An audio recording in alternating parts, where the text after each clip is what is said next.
Now to the big work of the week, tariffs. After President Donald Trump's various declarations and pullbacks, the Dow ended down today, at one point falling more than 2,000 points, more than half of the gains from yesterday's rally erased.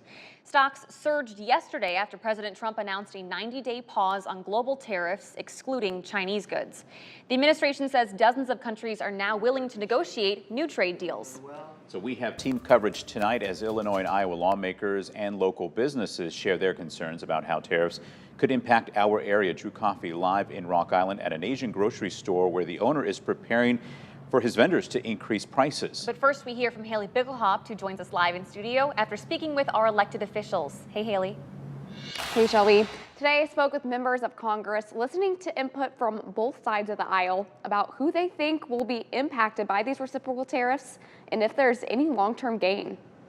It is going to be devastating for our ag sector in particular. Illinois Senator Tammy Duckworth and other lawmakers in the Capitol have opinions on reciprocal tariffs. I reject this idea of the long-term benefits because people are not going to be here. Those small businesses are not going to be here in the long term if we don't take care of them now. Duckworth believes local businesses will suffer because of trade policies. The tariffs against those raw materials is also going to hurt John Deere because now all the steel that they use to make their farming equipment is more expensive. She thinks families in the area will also be hit hard. They don't have the luxury of waiting 5 or 10 years the way the billionaires and the millionaires do. Iowa Republican Senator Chuck Grassley says he's always supported free and fair trade. That said, I support President Trump's agenda to lower tariffs and non-tariff barriers other countries impose on American goods. During a hearing on Capitol Hill, Grassley acknowledging that agriculture is often the first to get hit in retaliation. I have been very vocal in my wait and see approach to these tariffs because I believe President Trump